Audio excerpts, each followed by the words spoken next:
Irmãos, Paulo escreveu essa carta de 1 Tessalonicenses com algumas preocupações. E a principal preocupação dessa carta era falar para os de Tessalônica, porque Paulo, na sua primeira pregação lá em Tessalônica, Paulo foi rejeitado. Os ensinos dele foram rejeitados. E agora, Paulo escreve essa carta porque Paulo tem notícias de quê? Paulo tem notícias de que a igreja está entristecida por causa da morte dos seus entes queridos. Eles não tinham um ensinamento a respeito de que quando os seus entes queridos partissem, haveria a ressurreição por parte do arrebatamento da igreja. Então, Paulo lhe dá um ensino, e é o maior tratado escatológico do Novo Testamento, depois, é claro, do Apocalipse. Aliás, Tessalonicenses retrata de um modo muito mais claro o arrebatamento da igreja, coisa que o livro do Apocalipse não faz.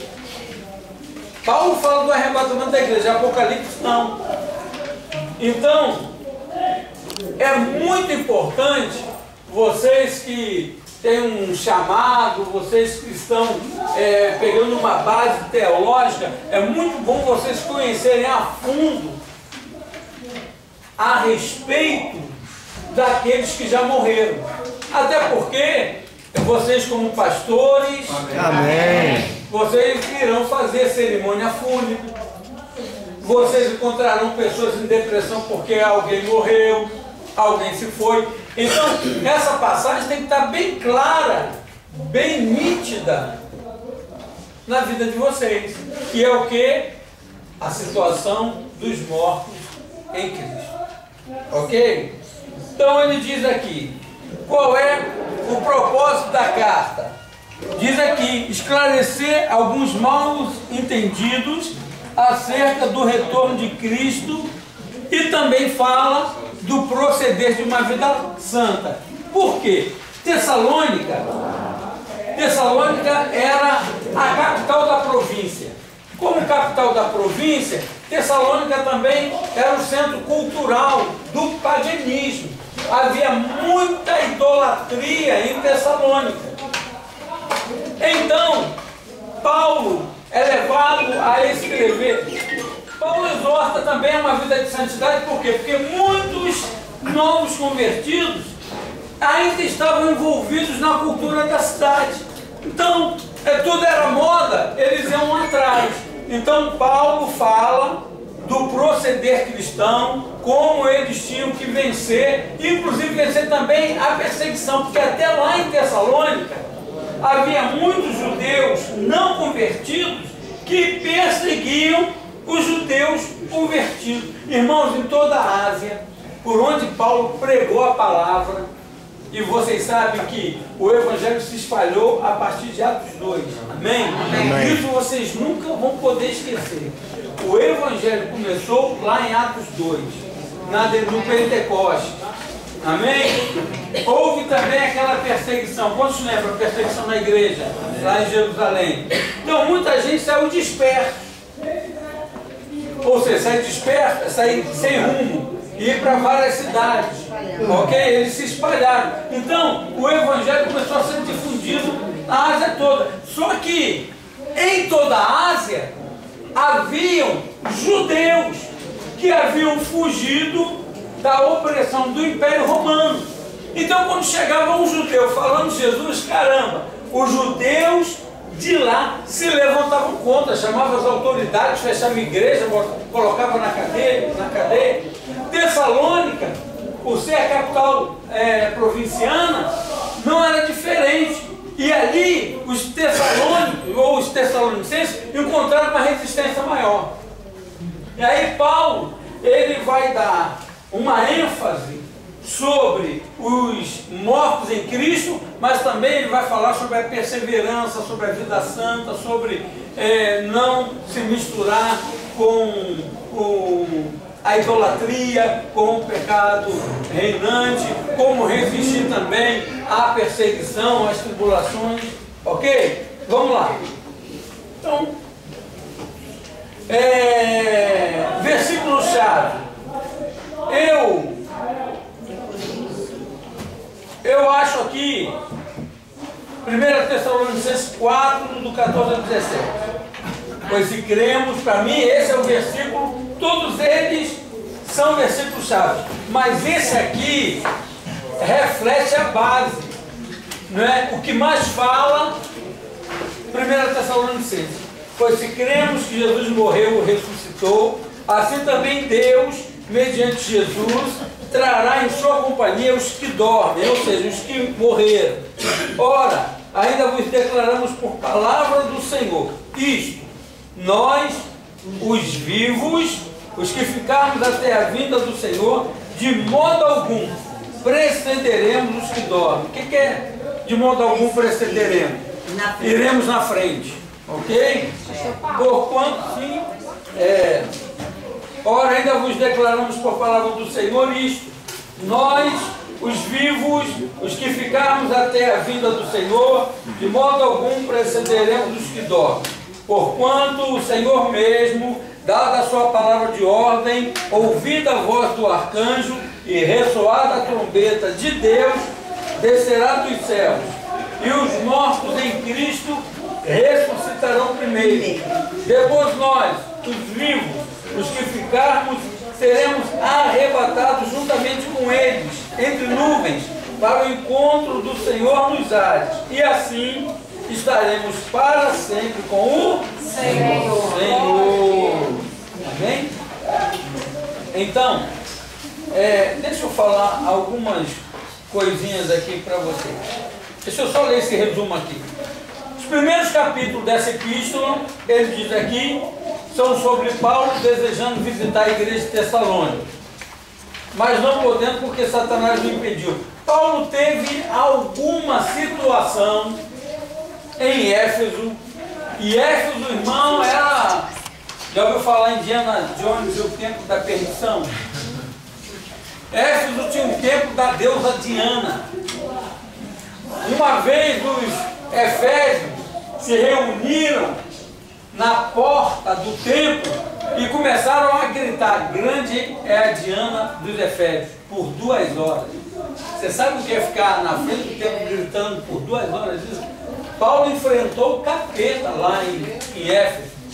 E Paulo queria ir visitar a igreja de Tessalônica, mas ele foi impedido por alguma situação. E ele diz aqui que foi o diabo. O capeta me impediu. Ele fala isso, né? Está em 1 Tessalonicenses 2,18. E sobre como Paulo se preocupava com eles e ora por eles. Interessante aqui que Paulo sempre ora pelos seus discípulos, por aqueles que ele ganhou. Isso aí, irmão, deve servir de exemplo para mim e para você, viu? Orarmos por aqueles que o Senhor nos der. Amém? No capítulo 4, Paulo está instruindo os crentes de Tessalônica sobre como viver uma vida santa em Cristo. E ó, isso aqui, por causa do mundanismo que estava entrando na igreja, por causa das perseguições. Paulo prossegue a instruí-los sobre um equívoco que eles tinham. Ele diz que as pessoas que morreram em Cristo Jesus também vão ao céu quando ele voltar. E termina com instruções finais de viver a vida cristã. Então, notem que Paulo, ele está trazendo uma palavra de consolo, uma palavra de alento. Porque ele começa falando acerca dos mortos, ele começa dizendo assim, irmãos, não quero que sejais ignorantes. Oh, glória! Deus é cheio. Então, ó, vamos ver já vimos o resumo dessa carta. Então, a carta de Paulo, a primeira carta, ela fala do desejo dele, até porque durante muito tempo Paulo queria ir, mas não pôde. E Paulo, ele procura não se desculpar, mas dizer o motivo pelo qual ele se demorou tanto. Paulo aqui está dando conta do seu ministério. Então é importante nós como líderes sempre prestarmos conta do nosso ministério. Paulo diz: olha, eu queria muito ter ido com vocês, mas eu fui impedido pelo diabo. O diabo se levantou. E aí Paulo, ele começa a escrever e fala com ele sobre os mortos, que eu já vou falar com vocês. Mas vamos fechar essa carta aqui. Paulo relembra de que os tessalônicos, eles estavam debaixo de uma perseguição dos próprios seus concidadãos, ou seja, dos próprios judeus. E ele diz: olha, da mesma maneira que eles rejeitaram o seu Messias, eles também vão rejeitar vocês. Paulo, ele faz uma comparação de que os próprios judeus rejeitaram os profetas, rejeitaram a Cristo e rejeitarão a nós. Hoje no mundo, todo mundo te aceita por ser crente? A gente vive a mesma coisa, independente de ser judeu. Pastor, ser crente, a mídia nos despreza, né? As pessoas nos desprezam, estão aí, né? Vira a página aí. Aí a aplicação prática dessa carta diz aqui: ele nos dá confiança de que, como cristão, quer estejamos vivos ou mortos, quando Cristo voltar, estaremos junto com ele. Então há uma certeza: qual? Vivo ou morto, a gente vai estar com Cristo. Acabou, fim de papo. Ok? Agora, guardem isso. Tessalonicenses é a mais famosa carta por tratar do arrebatamento da igreja. Ok? Está escrito aqui, eu grifei isso. É considerada por muitos como outra porção profética do Novo Testamento, além do Apocalipse. É uma carta, para mim, escatológica. Ok? Para mim, 1 Tessalonicenses é escatológica. Primeiro e segundo. Ok? Tanto é que Paulo diz, ó, que o ponto culminante dessa carta, ou seja, a parte mais preciosa dela, são os ensinamentos da volta de Cristo e o arrebatamento da igreja. Ok? E Paulo tem o objetivo de quê? Parabenizar aqueles crentes pela sua conversão. E ele diz aqui, ó, Tessalônica, como capital da província da Macedônia, era um lugar de muita idolatria. Já falei isso para vocês. E eles haviam rejeitado os ensinos de Paulo, mas agora eles estavam recebendo esse ensinamento. Ok? Vou dar uma pausinha aí. Então, aqui no capítulo 4, verso 13, e do capítulo 5 até o 22, até o 22 não, do 5 até o 11, Paulo vai dar uma ênfase sobre o arrebatamento da igreja. E isso aqui vocês têm que saber de cor e salteado. Tem que estar na ponta da língua. Ok? 4, verso 13. 4, 13 e do 5 até o 11. Não queremos, porém, irmãos, que sejais ignorantes com respeito aos que dormem. Esses aos que dormem aqui, aos que já morreram. Tá? Paulo está falando de um sono. Paulo está falando de alguém que já morreu. Para que não vos entristeçais como os demais, que não têm esperança. Paulo está falando de quem aqui, irmão? Dos ímpios. Que não creem. Você já viu um velório de uma pessoa crente e do lado, na capela do lado, o velório de um não crente? Misericórdia. glória. Do lado da Terceira Guerra Mundial, aqui é alegria, grande, louvor. Até a cara do morto parece que ele está dormindo. Agora tu vai lá para aquele que não tinha Jesus, é aquela expressão de dor. Dizem, eu não sei porque eu nunca morri, mas dizem que quando a pessoa está para morrer, né, da mesma maneira que os anjos vêm buscar os salvos, os capetinhas também vêm buscar o envio. Dizem, parece moxa. Né? Moxa é assim. Mas você pode ver que a fisionomia daqueles que partem com Cristo é uma fisionomia alegre, serena. Serena, gostei da palavra. Serena. De quem está tranquilão. Porque o ímpio, irmão, ele já dorme com dor. Ímpio não tem. Uma vez falar, irmão, olha aqui para mim, isso é importante para vocês. Ó, irmão, vocês dois aí, irmão, me ajuda, tá? Escuta. Já falaram que existe uma sala de espera no céu e uma sala de espera no inferno.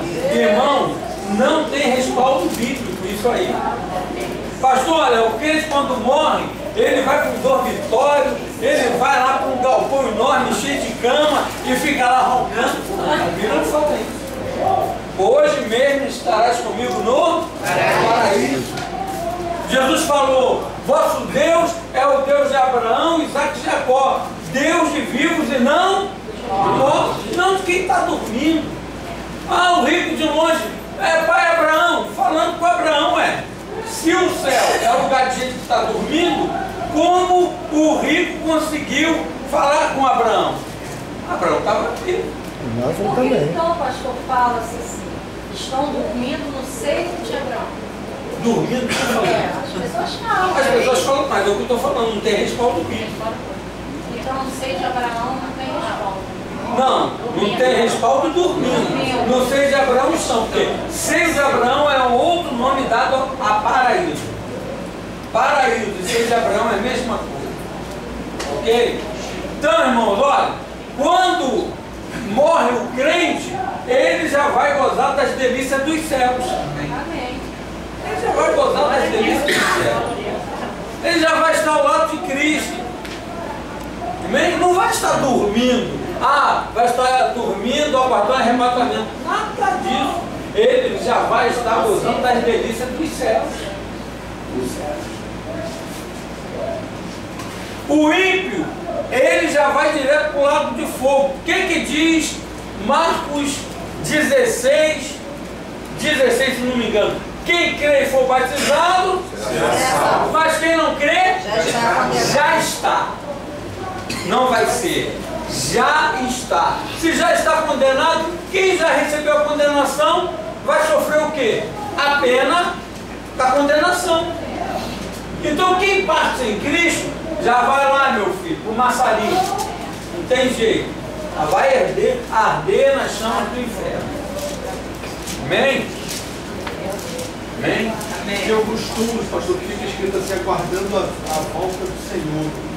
Isso não quer dizer nada. O pessoal já vai direto. Nada. Aguardando. Eles serão levados ao julgamento do grande trono branco só para terem da boca de Deus o motivo pelo qual eles estão no inferno. Lá no julgamento do grande trono branco, eles vão comparecer ali, eles vão ter que se dobrar, confessar que Jesus Cristo é o Senhor, receber a sentença e vão ser jogados no lago de fogo para todo sempre. Todo sempre. Ok? Agora vamos ver aqui. Pois se cremos que Jesus morreu e ressuscitou, assim também Deus, mediante Jesus, trará em sua companhia os que dormem, ou seja, os que já morreram. Deixa eu falar algo para vocês aqui, como é que a coisa vai funcionar.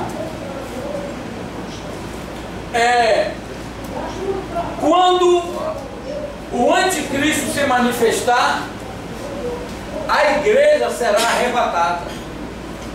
Já estão se falando na Europa que há a necessidade de um líder. Quantos ouviram aqui uma declaração do presidente francês, que eu esqueci o nome agora, sei que é lá, Hollande, François Hollande, que ele disse: precisamos de um líder na Europa para que não aconteça o que está acontecendo com a Grécia, país completamente quebrado, já pegou bilhões de euros, vai pegar mais bilhões e não vai resolver, o país está quebrado.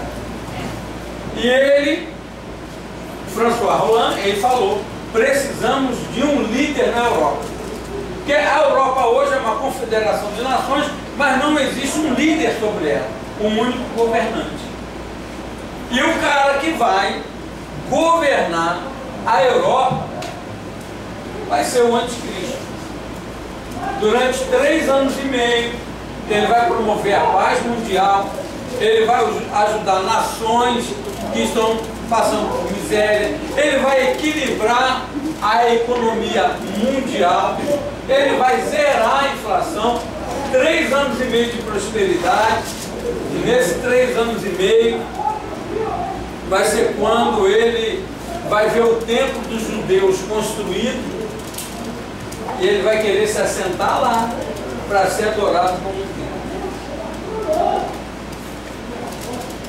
Quando ocorrer o arrebatamento da igreja, que é na primeira parte da grande tribulação, ou seja, assim que o anticristo se pronunciar e que o mundo inteiro tomar conhecimento dele, a igreja será arrebatada, num abrir e fechar de olhos. E vai ser um caos aqui na terra, principalmente se você estiver dirigindo. Quem vai segurar teu carro? Sim. Deixa pra lá. Se o trem maquinista for crente, e aí? Vai vendo a catástrofe que vai ser. Avião. Né? E avião. Tem uma companhia americana, não sei se foi a Delta, mas eu acho que foi a American Airlines. O copiloto, um ou outro, os dois não podem ser crentes. Um tem que ser crente e o outro não crente. A American Airlines já faz isso. Porque se um for, eles creem. Então vocês imaginam o caos que vai ficar aqui na terra. Agora vejam, quando a trombeta de Deus, presta atenção aqui que isso é importante. Quando a trombeta de Deus soar, o primeiro a ouvir não serão nós. Serão quem? Quem já está. Não. Serão quem já está com Cristo. Quando a Bíblia diz que os mortos ressuscitarão primeiro, não está dizendo aqui que eles estejam mortos. Está dizendo aqui que eles já receberão um corpo glorificado e já estarão com Cristo nas nuvens. Na realidade, eles já voltarão com Cristo, porque quando a gente pensa ressuscitar, dá a entender que o Espírito dele vai voltar lá para a sepultura onde ele estava e ele vai levantar da sepultura. Nada disso, irmão. Quando diz que os mortos ressuscitarão primeiro, é para a gente ter a ideia de que aqueles que morreram, que estão com Cristo, eles já voltaram com Cristo. A Bíblia diz que nós encontraremos Cristo e os mortos nos ares. Nós iremos ao encontro deles. Então, quando houver o toque da trombeta, na realidade, é o toque de preparação, é o toque deles estarem unidos a Cristo e descer com Cristo até as nuvens. Agora deixa eu fazer uma pergunta. Toda a terra, todo mundo vai ver Cristo? Não nesse momento. Isso aí vocês já sabem, graças a Deus. Nem o olho verá. Nós simplesmente desapareceremos. Vai ficar com a roupa caída no chão. Vamos desaparecer. As pessoas vão olhar para o céu, não vão ver nada. Não vão ver nada. Nada, absolutamente nada. Nós vamos então ao encontro de Cristo nos ares, com o corpo já glorificado. A Bíblia diz que quando ele se manifestar, nós seremos semelhantes a ele. Então, aquele corpo que você viu lá em Apocalipse, olhos como chama de fogo, rosto brilhando como o sol, é como você vai ser. A Bíblia diz: quando ele se manifestar, nós seremos semelhantes a ele. Ele não é o Filho de Deus. E nós, a igreja é chamada de quê? Filhos de Deus. Então Deus não tem distinção de filho. O corpo de Jesus é o mesmo corpo que você vai ter. Amém? Logo, eu estou dizendo que nós teremos um corpo preparado para viver a eternidade para sempre. Do arrebatamento, a igreja ela é levada direto para o tribunal de Cristo. Que tribunal é esse? Nós vamos ser julgados por causa de pecado? Não. Galardão. Nós seremos julgados pelas obras, por aquilo que nós estamos fazendo em prol do reino de Deus.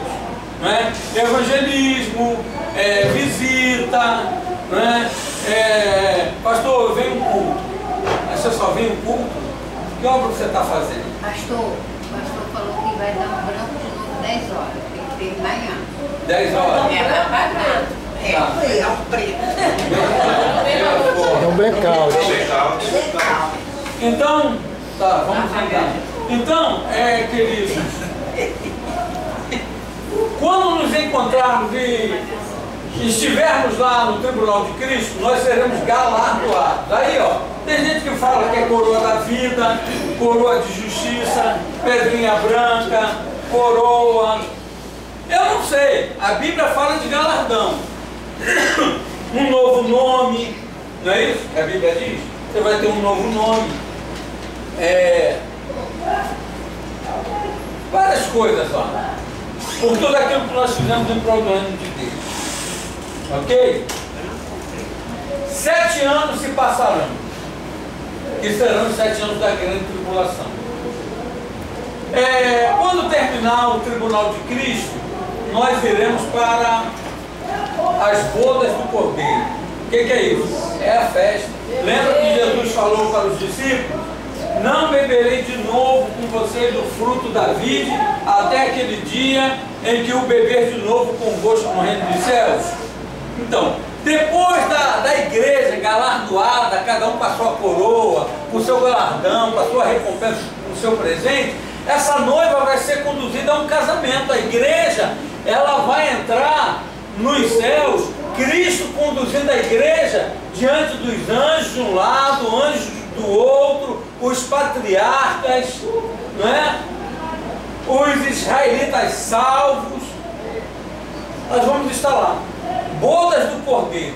A festa do judeu, quando um judeu se casa, a festa de casamento de um judeu dura 7 dias. Por isso que as bodas do Cordeiro durarão 7 anos.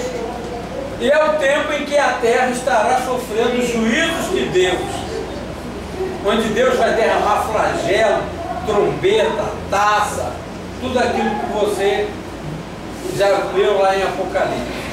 Aí, depois de 7 anos, quando Israel aqui na terra estiver cercado pelo anticristo e pelo todos os exércitos da terra, quando o anticristo vai querer dizimar Israel da face da terra, e eles começarem a olhar para o céu e clamar dizendo: bendito aquele que vem em nome do Senhor, os céus vão se abrir, a igreja vai descer em cavalos brancos, com vestes brancos, meu irmão, vai ser forte o negócio.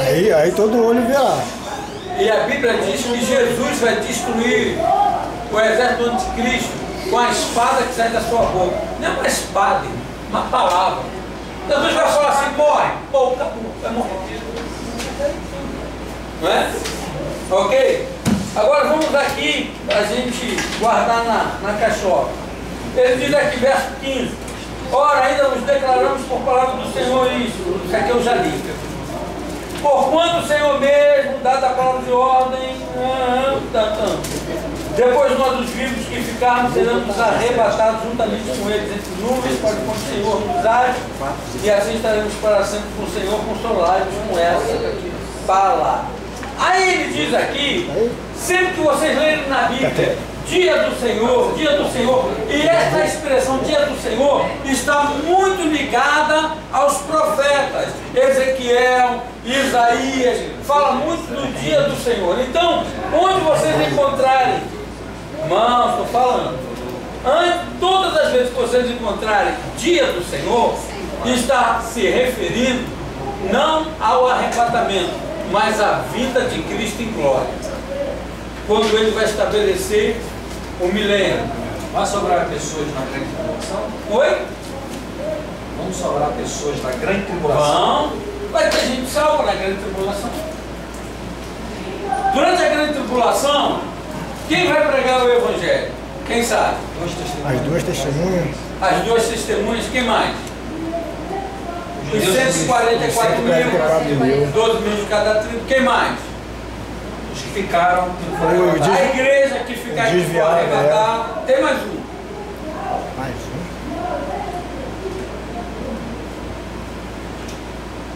um. Ouvi uma grande voz do céu, diz João. Olhei e vi, e eis que um anjo voava,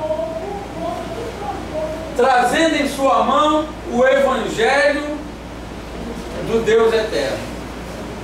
Além dos judeus, além da igreja, além das duas testemunhas, um anjo ainda vai pregar o Evangelho. Irmão, só não se converse quem tiver um coração muito duro. E vai ter. Porque até um anjo voando pelo meio do céu vai pregar a palavra. Então, durante a grande tribulação, você não se salva aqui. Agora, vai se salvar tanta gente que João falou que olhou e viu uma grande multidão com uma areia do mar, com vestes brancas e palmas nas mãos, e ele perguntava para o Senhor: quem são estes, Senhor? E qual é a palavra que Deus dá? Esses que vêm na grande tribulação. São os que vieram da grande tribulação. E os que, quando Jesus reinar no milênio, vão ter pessoas que não vão se converter, não vão estar convertidas? Vão. Tanto é que quando terminar o milênio, pessoas que não aceitaram. Quando terminar o milênio, depois dos 1000 anos, a Bíblia diz que Satanás será solto e ele sairá a seduzir e a enganar as nações. Para você ver que muitos que eram súditos de Cristo, porque Jesus vai reinar onde? Em Jerusalém. As nações terão seus governantes, seus reis.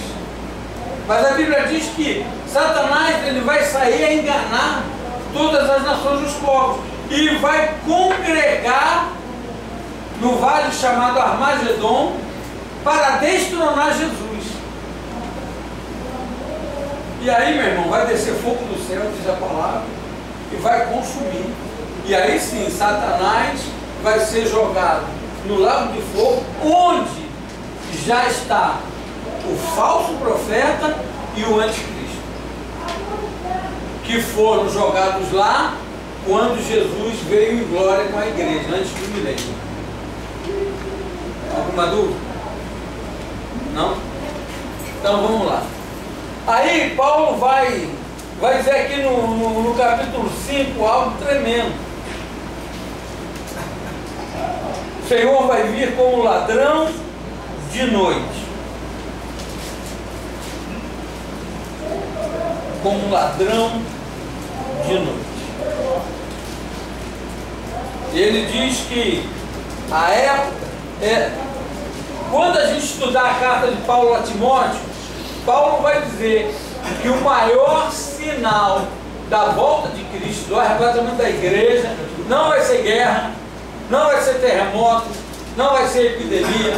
O maior sinal, gente, da volta de Jesus é a apostasia. O que é isso, pastor? Crente se desviando da fé. Ó, eu fui fazer um sepultamento.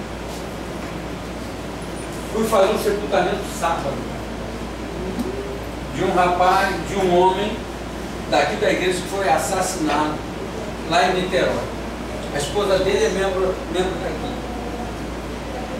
Crente, já tinha sido do ministério apacentar, foi diácono da igreja de Nova Vida, lá de Japeri, ganhou muitas vidas para Jesus. Abandonou a igreja e foi para o candomblé. E pior, cheguei lá e ainda tive que esperar a turma do candomblé fazer o trabalho deles, para depois eu entrar e quebrar tudo no nome de Jesus. E ainda vi, na hora que o corpo estava descendo, ainda vi um demôniozinho lá. Eu falei, manifesta mesmo para tu ver aqui, vou te jogar nesse buraco. Como é que pode? Irmãos, olha, servir a Deus, a Bíblia diz que só vai entrar no céu quem se esforçar. É por esforço que você vai chegar no céu. Porque, irmão, ser crente não é fácil não.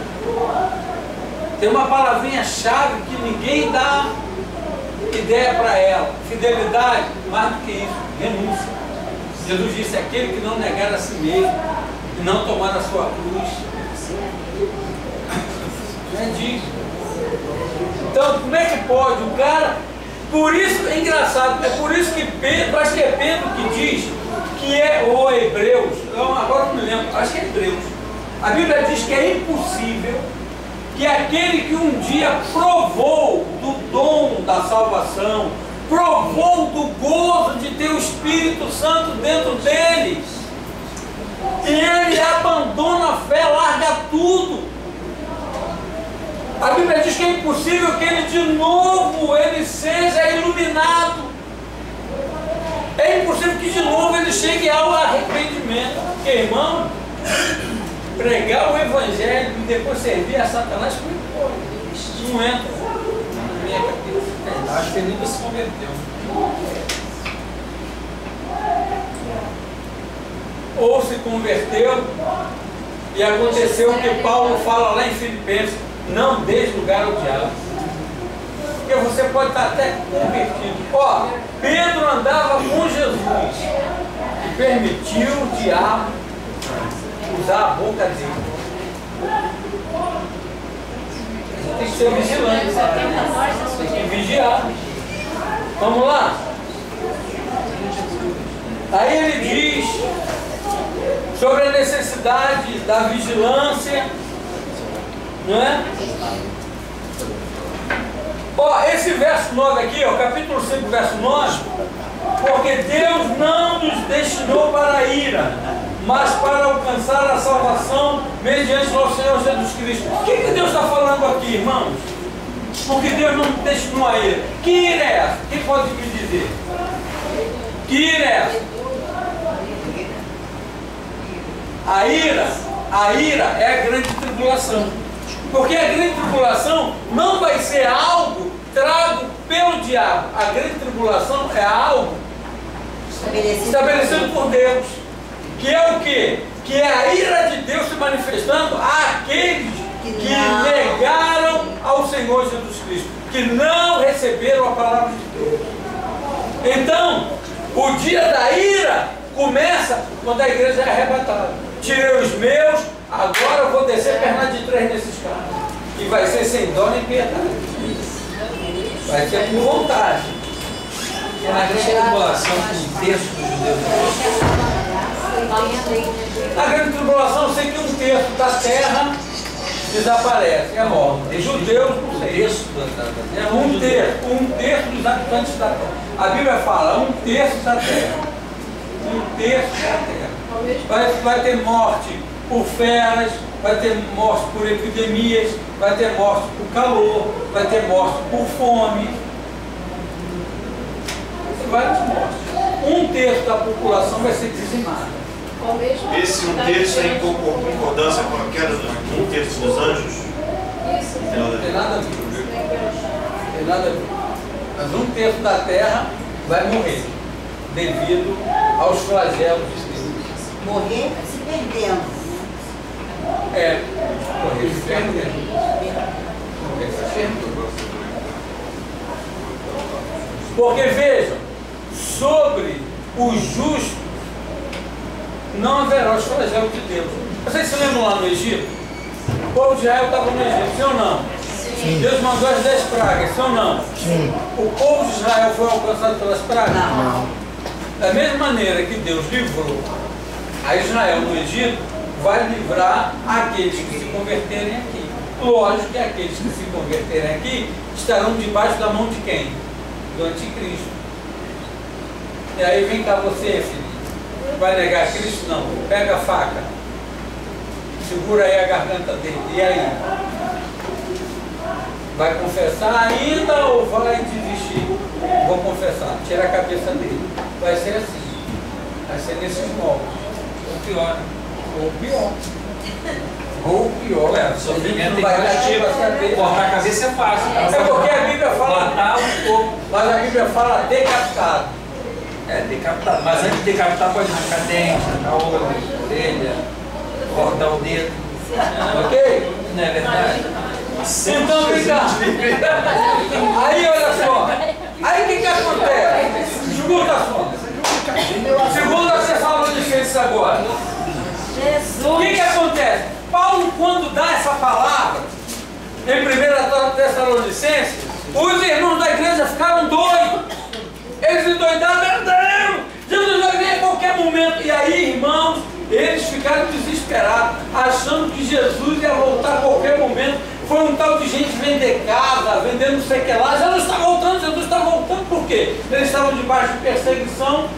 E aí Paulo, ele é iluminado por Deus, orientado por Deus, a escrever a segunda carta aos Tessalonicenses. Essa segunda carta é para tirar o mal entendido que houve por parte da igreja acerca de que a volta de Jesus seria iminente. Então ouça, a segunda carta corrige alguma distorção da primeira. Ok?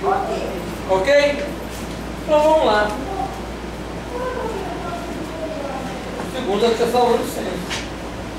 Está aqui o propósito, ó. Paulo escreveu para esclarecer os mal entendidos e confortá-los. Certo.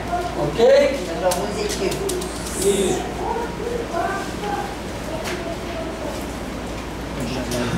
Muitos deles achavam até que o arrebatamento já tinha acontecido. Porque eles estavam sofrendo uma grande perseguição. E eles estavam pensando que aquela grande perseguição era a grande tribulação. Quando não é. Por isso que Paulo, ele dá uma informação muito fantástica. No capítulo 2, ele começa a falar algo tremendo. Olha só, olha como Paulo começa a escrever a carta.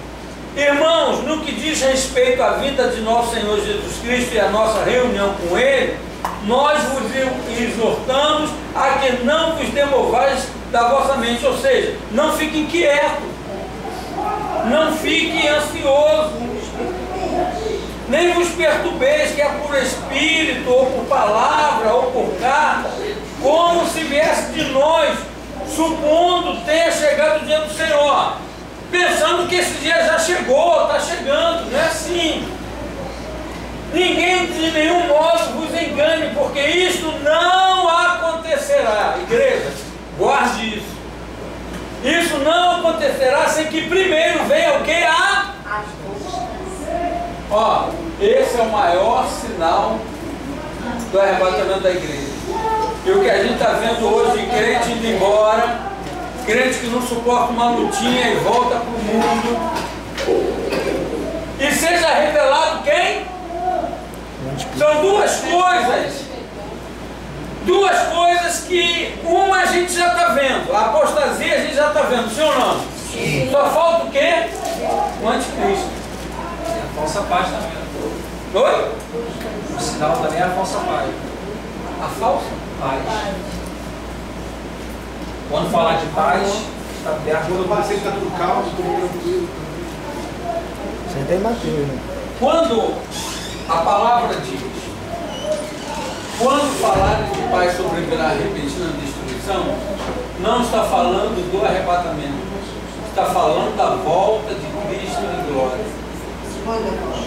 Porque o anticristo, ele vai promover a paz mundial. Lembra? Eu falei isso? O anticristo vai ser apaziguador. Por que o nome dele é anticristo? Porque todos vão tê-lo como Messias. Até os judeus vão achar que o anticristo é o Messias. Os judeus só vão abrir os olhos de que ele não é o Messias quando ele quiser ser adorado como Deus. E aí os judeus, não, peraí, a adoração nós só damos a ele. Entendeu? Então, quando esse versículo que diz, quando disserem de paz, haverá destruição, está falando da segunda volta de Cristo, não é do arrebatamento da igreja. Arrebatamento da igreja só existem dois sinais, que são os mais próximos da volta. É a apostasia e o surgimento do anticristo, que já estão em conversações na ONU, já está em conversação na comunidade europeia para se levantar um líder. Ele já está vivo, ele já habita entre nós. Está dizendo que já é para essa geração? Creio que sim. Creio que é para essa geração aí. Ele já está vivo, ele já habita entre nós. Só falta ele se manifestar. Essa geração está falando a respeito de Israel. Olhai para a figueira, quando ela começa a brotar, saber que está próximo o verão. Israel foi colocada como nação em 1948. Uma geração para os judeus são 70 anos. 48 mais 70 dá quanto? 2018. Não estou dizendo que o arrebatamento é em 2018. Eu estou dizendo que uma geração vai na Santa Paz, dizendo que o Senhor te guarde. Amém? Então veja, eu não estou falando que o arrebatamento da igreja vai acontecer em 2018. Eu estou dizendo que a Bíblia diz, não passará essa geração sem que essas coisas aconteçam. Jesus está falando da geração a partir do momento que a figueira começa a brotar. E a figueira é Israel. Israel começou a brotar em 1948. Eles tiveram a sua terra, né? Tiveram estabelecido como nação. A ONU assinou uma declaração, né, com os demais países, falando sobre o estabelecimento do Estado de Israel. Exatamente. Então, a partir de 48, ela já está estabelecida como nação. Geração também não pode ser. Tem geração que é 40, deserto. A Bíblia diz assim: a vida de um homem consiste em 70 anos. Aqueles que muito por sua robustez chega a 80, o que se aproveita disso é canseira e enfado. Em cima desse versículo, uma geração é 70 anos. É a vida de um homem, 70 anos. Deixa eu ver que o Espírito de Deus não vai passar no ser humano acima de 120. O Espírito de Deus não vai ficar no homem. Mas aí é a gente está falando sobre... Não, eu estou questionando, porque eu já estudei sobre isso. E há alguns pensamentos que uma geração é 40, outra é 70, outra é 120. Então pode chegar toda, porque esse estudo eu já fiz, já estudei sobre esse estudo da figueira. Eu fico sobre o que a Bíblia diz. A vida de um homem consiste em 70 anos. Aquele que chega a 80 pelo seu vigor, o que ele aproveita disso é canseira e enfado. Ok? Também entendo que a palavra diz que quando Deus, lá no dilúvio, diz os anos do homem serão 120 anos porque ele é carnal. E depois disso, o homem passar de 120. Para mim, geração é 70 anos.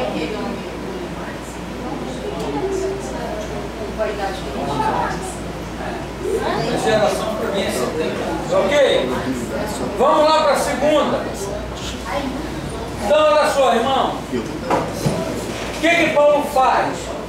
Paulo, ele elogia pelo que tem ouvido e pelo que os tessalonicenses estão fazendo, ora por eles. E aí Paulo explica no capítulo 2 o que vai acontecer no dia do Senhor. Então encoraja aos tessalonicenses para ficarem firmes e manterem distância daqueles homens ociosos que não vivem pelo Evangelho. Muita gente que ouviu Paulo falando acerca da vida do Senhor, aí teve gente que deixou de trabalhar, teve gente que não queria mais saber de nada, pensando que Cristo ia voltar a qualquer momento. Aí Paulo falou assim, ó, deixa esses caras para lá e vamos continuar trabalhando. E aí Paulo, ele fala aqui tremendamente. Ele diz aqui, ó, Qual versículo? verso 3: ninguém de nenhum modo vos engane, porque isso Não será não acontecerá sem que primeiro venha a apostasia e seja revelado o homem da iniquidade, o filho da perdição. Esse cara aqui é o mesmo que você já estudou lá em Daniel.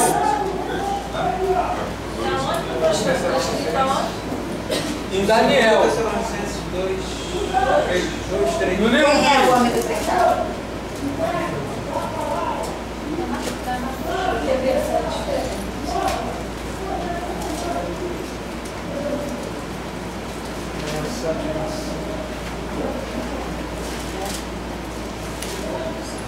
Ok? Daniel 9:27.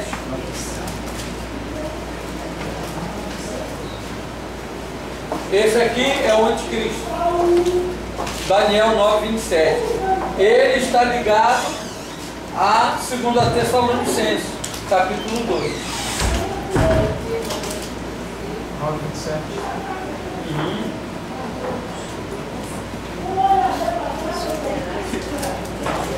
Ó, ele fará firme aliança com muitos. Quem é esse muitos aqui? Judeus. Que aliança é essa? É a construção do templo, a volta dos sacrifícios, ok? Mas na metade da semana, ou seja, 3 anos e meio, ele vai romper, ele vai fazer cessar o sacrifício. Ok? Até que a destruição que está determinada se derrame sobre ele. Que na volta de Cristo, ok? No estabelecimento do milênio, ele vai ser destruído. Então vamos lá. O qual se opõe e se levanta contra tudo que se chama Deus ou é objeto de culto, a ponto de assentar-se no santuário de Deus, ostentando-se como se fosse o próprio Deus. Olha o que Paulo já diz aqui, ó. Ele quer trazer a adoração para ele quer ser o objeto do culto, o anticristo, entendeu? A ponto de assentar, irmão, ele de fato vai se sentar num trono que ele vai colocar dentro do santuário. Ó, no santuário de Deus. Hoje existe o santuário de Deus de Israel? Não. Paulo está apontando aqui para o templo do milênio, ostentando-se como se fosse o próprio Deus. Agora deixa eu falar uma coisa aqui que vocês não sabem. Depois, quando vocês lerem Apocalipse capítulo 13, quando vai falar do anticristo, da besta que emerge da terra, vai falar da besta que emerge do mar. Então, ali vai estar falando do anticristo, do falso profeta. Que muitas pessoas pensam que é o Papa. Não vai ser o Papa. O falso profeta vai ser um religioso, que ele vai ter como papel unificar todas as religiões. Para mim, vai ser o líder do islamismo, que hoje é a religião que mais cresce no mundo. Para vocês terem uma ideia de que não é a Igreja Católica, a Bíblia diz lá no livro de Apocalipse que o anticristo ele vai sofrer um atentado. A Bíblia diz que ele vai ser ferido na cabeça por uma ferida mortal. Então, na minha cabeça, na minha imaginação, o anticristo ele vai sofrer um atentado.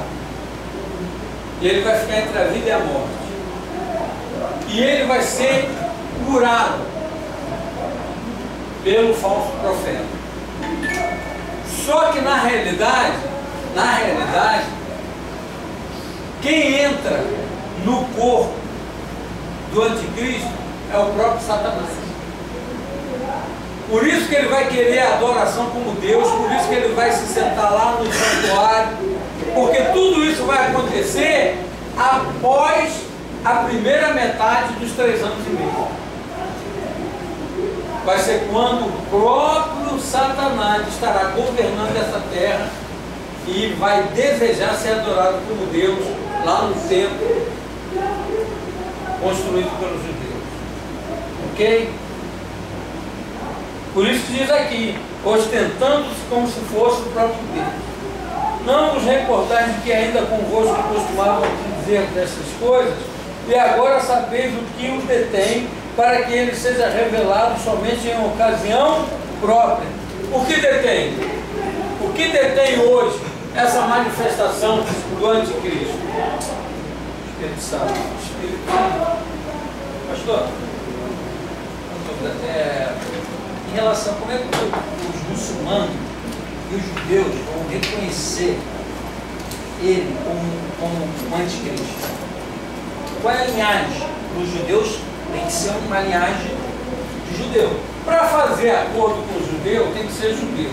E o anticristo, na minha concepção, ele vai vir do próprio povo judeu. O anticristo. A linhagem real, ele vai ser judeu de nascimento. Judeu. Mas ser judeu de nascimento, como é que o islamismo vai aceitar se eles estão judeu? Veja bem, aí é que você vai compreender o plano de Deus. Porque na realidade, a grande tribulação não é algo arquitetado por Satanás, é algo preparado por Deus para a destruição do próprio Satanás. A Bíblia diz que o coração do homem está na mão de quem? De Deus. E Deus inclina para quem ele? Ele vai inclinar o coração do líder muçulmano para o anticristo, que é judeu.